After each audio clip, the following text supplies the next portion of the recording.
So your grandfather founded Wrestlestock? Oh yeah, I've heard all the Wrestlestock stories from Pop-Pop. All of them.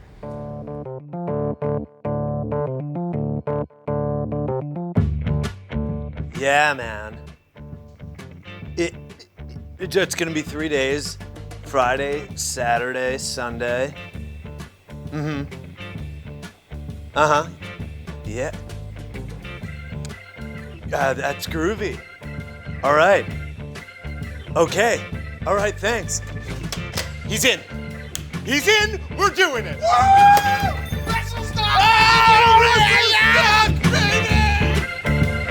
1960s, the decade when counterculture became culture. And nothing was more counterculture than wrestling. Yeah, 1968. Now, that was a heady time, man, when the country was trapped in a steel cage. It was holding itself up by the ropes. And we were looking at it all unfold through the top turnbuckle.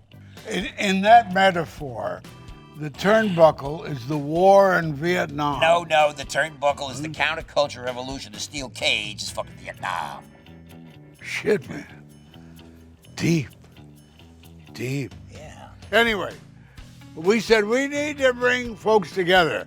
And nothing brings people together like wrestling. So I said, what if there was a festival where the country could come together for a weekend of pile drivers, leg locks, and belly-to-belly suplexing? And that's exactly what happened.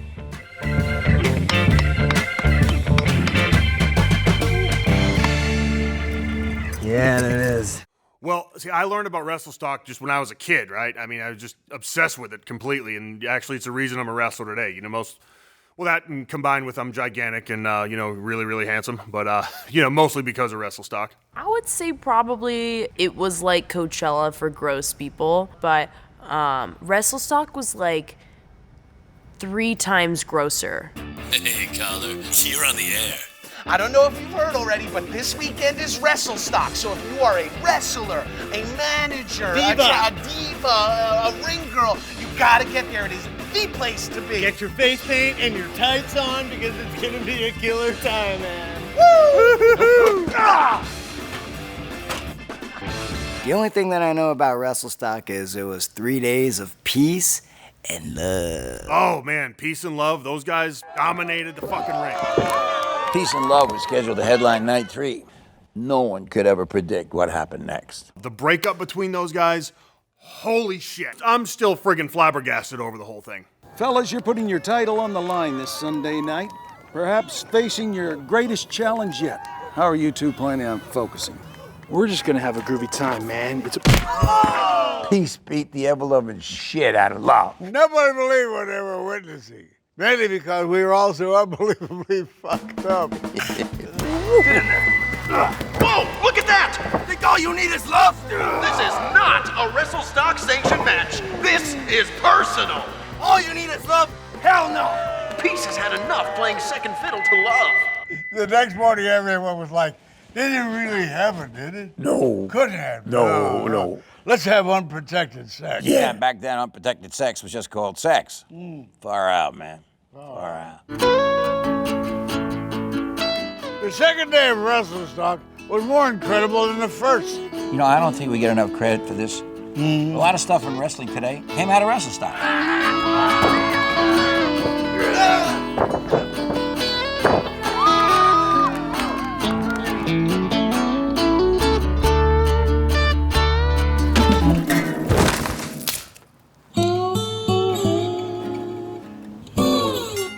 Ladies and gentlemen, it's time for your main event, the Battle Royale! The Battle Royal was technically the main event on day 2. We still talk about that Battle Royal today, man. It was just absolutely insane. Anything could have happened. Anything did happen. It turned into an orgy. Yeah, free love, man.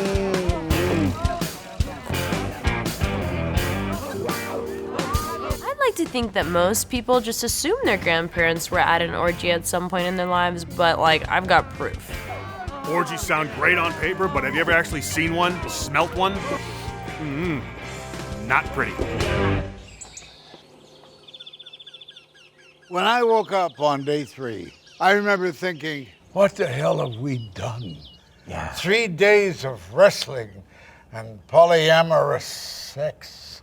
Yeah. I like that word, polyamorous, you know what I mean? Yeah, I like the sex. I like that sex Yeah. too. That's a lot. Maybe too much. I know. By Sunday, everyone was exhausted. The bodies, they were breaking down. And worst of all, we didn't have a main event for the third night since Peace and Love broke up. But then, it happened. Good morning, Wrestle fans, and welcome. Peace! You hear me, Peace? You piece of shit. I know you're out there. I'm not gonna let you get away with what you did to me. Tonight, Peace versus Love. Ladder match for all the marbles. Electric. Suddenly we were back. We had a main event. That night, Peace and Love squared off in the squared circle. In front of thousands of wrestlers, tens of thousands of wrestlers. It was legendary. Yeah. Suck my dick!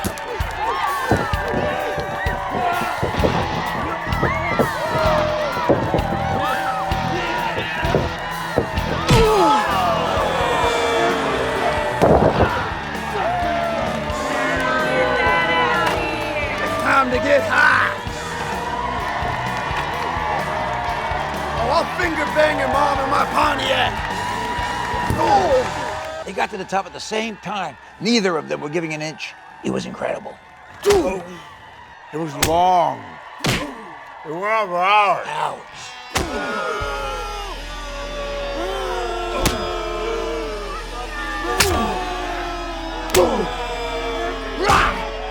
Suck it, love.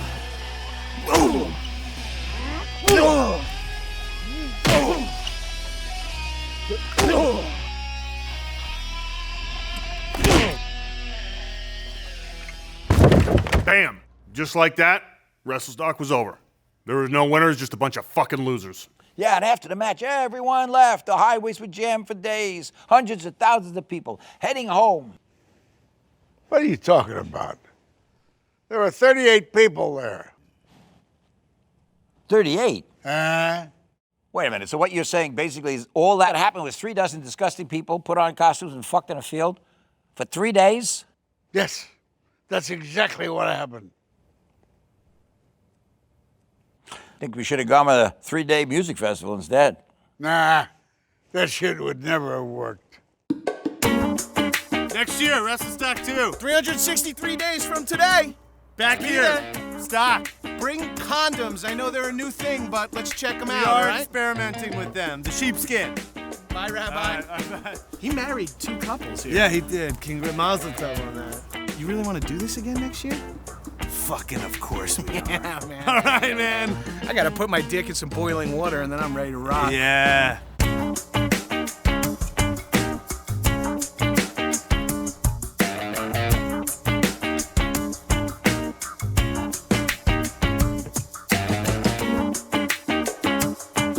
I think it was the right move going with the name Wrestlestock because Dirty Field Fuckfest was just too on the nose.